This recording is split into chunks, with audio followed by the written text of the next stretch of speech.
Obrigado. Boa tarde a todos e a todos. É um prazer imenso estar aqui. Queria agradecer à Fundação Fernando Henrique Cardoso, ao Sérgio Fausto. É um prazer compor uma mesa com tanto brilho, um pouco assustador também, nesse tema tão importante. O Oscar talvez não saiba, mas ele é culpado por me reter no curso de Direito, quando eu estava entre livros empoeirados e Torres de Marfim, e um curso de Direitos Humanos. Daí ele me mostrou como pode ser poderosa a ordem jurídica para afetar positiva ou negativamente a vida de pessoas de carne e osso. Vai entrar com uma ação. Não vou. E responsabilizar. Estou feliz com a carreira, apesar das piadas de advogado, merecidas. Eu estou aqui hoje não só na qualidade de advogado do Google no Brasil, mas sobretudo por ser um profissional e um cidadão exposto às questões de privacidade e liberdade de expressão e, como todos imaginam aqui, com uma preocupação enorme sobre o futuro disso e sobre as regulações possíveis para o Brasil, e cujos desdobramentos podem ser extremamente positivos ou negativos, tanto para pessoas e direitos fundamentais dessas pessoas, quanto para a inovação e para o quadro de parcerias e cooperação no setor privado e entre o setor público e o privado que a gente pode ter. Vou comentar o artigo do Chico e do Denis em duas etapas, então, falando primeiro um pouco do setor privado, da responsabilidade do setor privado, em especial com relação à transparência, a dar escolhas para os usuários e consumidores, e accountability, a se mostrar também aberto ao diálogo, a críticas e assumir os próprios erros. E vou comentar rapidamente algumas questões com relação ao acesso público a dados, a informações pessoais. Com relação a Big Data, vocês comentaram rapidamente, acho que os exemplos são muito ricos. Eu só queria reforçar um primeiro ponto que é importante, que é o seguinte: a análise de dados, o que nós chamamos de Big Data, na verdade, o termo mais próprio seria Smart Data. Ela é essencial para a economia de hoje, para o crescimento de amanhã, justamente por causa da inteligência que é aportada aos dados, que são como a luz, certo? Um recurso renovável, não rival. As pessoas podem fazer o uso dele ao mesmo tempo, sem a exclusão umas das outras, mas são esses dados que podem e vêm alimentando e sendo combustível para a inovação em todos os setores econômicos. Os dados sem análise, sem inteligência, não têm valor. Os dados brutos estão para o conhecimento como a areia para os chips de silício. São os dados bem utilizados que permitem enxergar a floresta além das árvores, integrar conhecimentos, identificar tendências. E nós ainda estamos nos estágios iniciais dessa revolução de dados. A intervenção humana na combinação e na construção dessa inteligência aplicada aos dados é fundamental. E acho que esse é um ponto importante, não só na coleta dos dados, mas justamente no tratamento deles. Então, um exemplo simples. Não existe banco de dados gigantesco no mundo que permita que o computador aprenda, por mais que se use inteligência artificial sofisticada, a diferenciar um cachorro de um gato. Foram necessários os inputs, os cliques de milhares e milhares de seres humanos na internet, em plataformas como a da Amazon, Mechanical Turk ou Crowdflower, clicando gato, cachorro, cachorro, gato, cachorro, até que os computadores tivessem uma amostra grande o suficiente para poderem eles mesmos aprender a diferenciar com fotos novas o que era um gato do que era um cachorro. Os experimentos mais interessantes de inteligência artificial no mundo também estão prevendo uma interação entre seres humanos e máquinas muito intensa. Na Carnegie Mellon, uma pesquisadora brilhante sobre isso, a Manuela Veloso, tem um robozinho que é um contínuo. Ele leva papéis de um departamento da universidade para outro. E ela notou avanços estrondosos na eficiência, na rapidez dessas entregas quando ela ensinou o robô a fazer perguntas, quando ele se perdia entre o departamento de física e o de química, e ele podia abordar alguém e, com um letreiro luminoso, perguntar qual era o melhor caminho. E o segundo grande avanço que ela teve em eficiência foi quando ela conseguiu fazer com que o robô respondesse as perguntas dela sobre por que ele se atrasou naquele dia. E o robô era capaz de explicar, certo? Tem uma obra ali na frente da sociologia que me fez contornar o departamento de história e chegar aqui 10 minutos depois.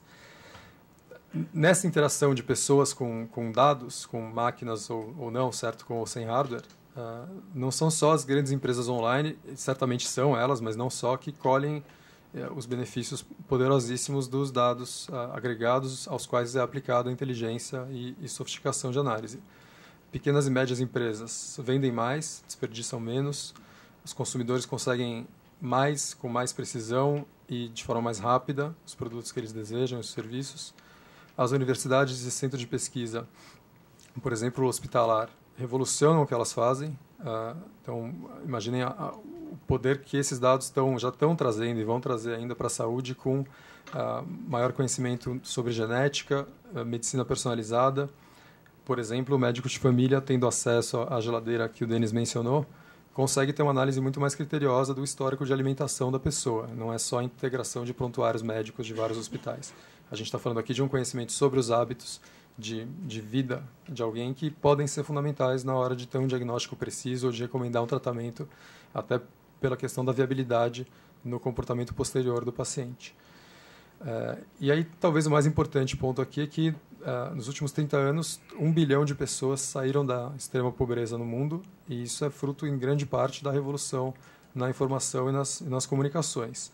Isso é sem precedentes na história da humanidade, e esse salto só é possível e só vai avançar se a sociedade, certo, Estado, setor privado, ONGs, institutos de pesquisa, estiverem conseguindo também moldar as regulações que vão afetar como essa economia se desenvolve ou não se desenvolve. Não quero parecer utópico aqui. Tem inúmeras coisas que são muito positivas desse mundo. Um exemplo simples ao qual o Google teve muito próximo. Com base nas buscas das pessoas, divididas por região geográfica, é muito fácil identificar qual vai ser o próximo foco de gripe. E isso é muito mais uma curiosidade para vários lugares do mundo, gera notícia da imprensa, é muito bacana. Mas, em parceria com o Ministério da Saúde, o que a empresa conseguiu fazer no Brasil foi identificar focos de dengue. E aí, identificar focos de prevenção e ter um ganho de eficiência enorme nas políticas públicas e nos gastos públicos relacionados à contenção de uma doença que é negligenciada, que é tida como de pouco investimento pelas grandes empresas farmacêuticas. Esse tipo de avanço é fundamental e é o que faz brilhar os olhos de quem trabalha nesse mundo. E por outro lado, é fundamental que muitos dos dados que não são pessoais recebam um tratamento adequado. O direito à privacidade é um direito fundamental e tem que estar no centro dessas inovações, do uso dos dados, até porque os destinatários finais vão ser seres humanos ou tomadores de decisão, seres humanos de empresas, de entidades, não com ou sem fins lucrativos. E aí, pessoalmente, tenho um desejo quase, mas a empresa que eu represento tem uma crença em que é possível compatibilizar a inovação com dados e a proteção à privacidade, e que esse caminho é fundamental. Um caminho que combine segurança de dados, controle de acesso, compreensão razoável pelos usuários, pelos consumidores, do que está sendo feito com esses dados, e portabilidade, para que as pessoas não tenham a vida delas presa a uma plataforma ou a outra.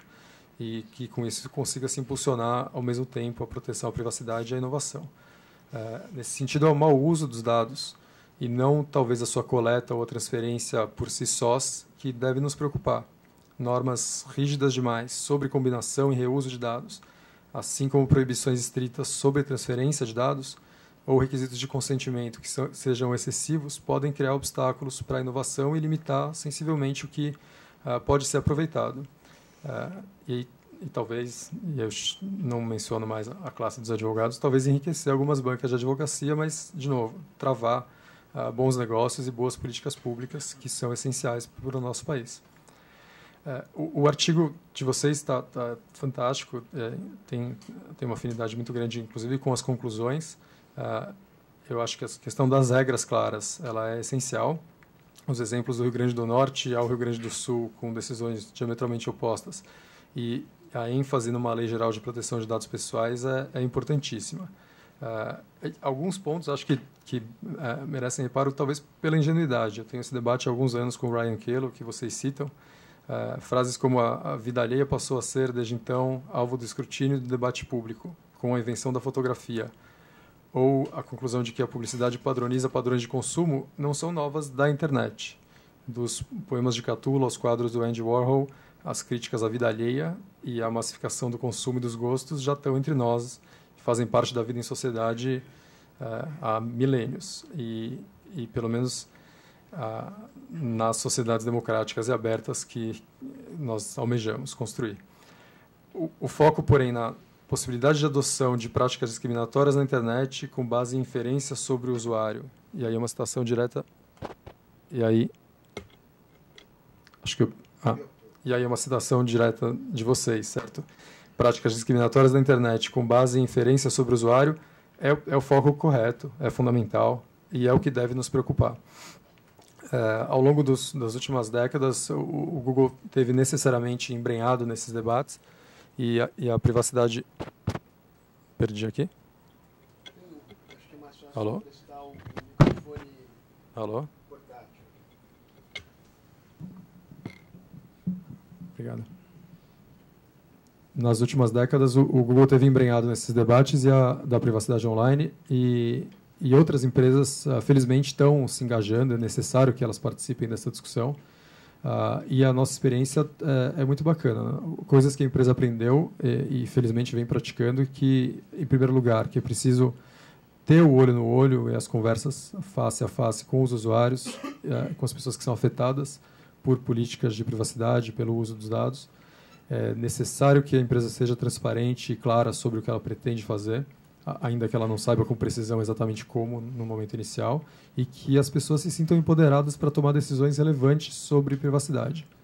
Nesse ponto, não existe uma solução única, não existe uma única régua em que você possa determinar o ponto exato de compartilhamento de dados. Controles e configurações que sejam fáceis de achar e de manipular e de administrar em lugares centrais são críticos nesse sentido. E acho que o último ponto é que uma cultura de privacidade que esteja presente na empresa, do momento zero de contratação de um novo funcionário até as tomadas de decisão em todos os níveis, é crucial. Acho que todos esses aprendizados se aplicam também ao Estado. Tem princípios importantes que podem ser seguidos e autorregulação que pode ser espelhada, inclusive, nas nossas discussões legislativas atuais sobre uma lei geral de proteção de dados.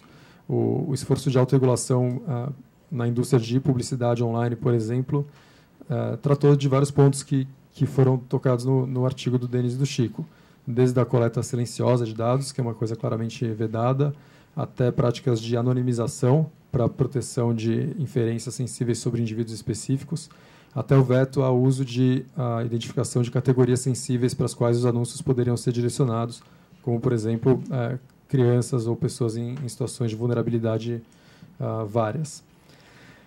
E aí, entrando no ponto do Estado, e com o pouco tempo que me resta, que é delicadíssimo e sensível para as empresas e para os cidadãos brasileiros, no Brasil a gente tem uma situação extremamente problemática, porque a Constituição, os incisos 10 e 12, que tratam da inviolabilidade da vida privada e do sigilo das comunicações, e a Lei de Interceptação de 96, não se anteciparam à internet. A maneira como eles vêm sendo aplicados, em grande medida, pelo Poder Judiciário, por pedidos do Ministério Público e de delegados, e aí a distinção que o Chico fez de fluxos, informação em fluxos, informações armazenadas, é bem importante nesse ponto, é brutal. As empresas têm sido forçadas por ordem judicial, têm tido que cumprir ordens judiciais que revelam um arcabouço enorme de dados sobre a vida das pessoas, e a reforma da Lei de Interceptação talvez seja o ponto que, no artigo, nas conclusões, pudesse ser sinalizado como um ponto fundamental. As defesas do Marco Civil são importantes, mas sem uma Lei de Interceptações atualizada, as analogias entre o que é o sigilo de dados telefônico e o sigilo de dados telemático são muito prejudiciais à defesa da privacidade dos cidadãos e ao quanto o Estado pode interferir no que e conhecer sobre a vida privada das pessoas. Vou encerrar pela falta de tempo. Obrigado.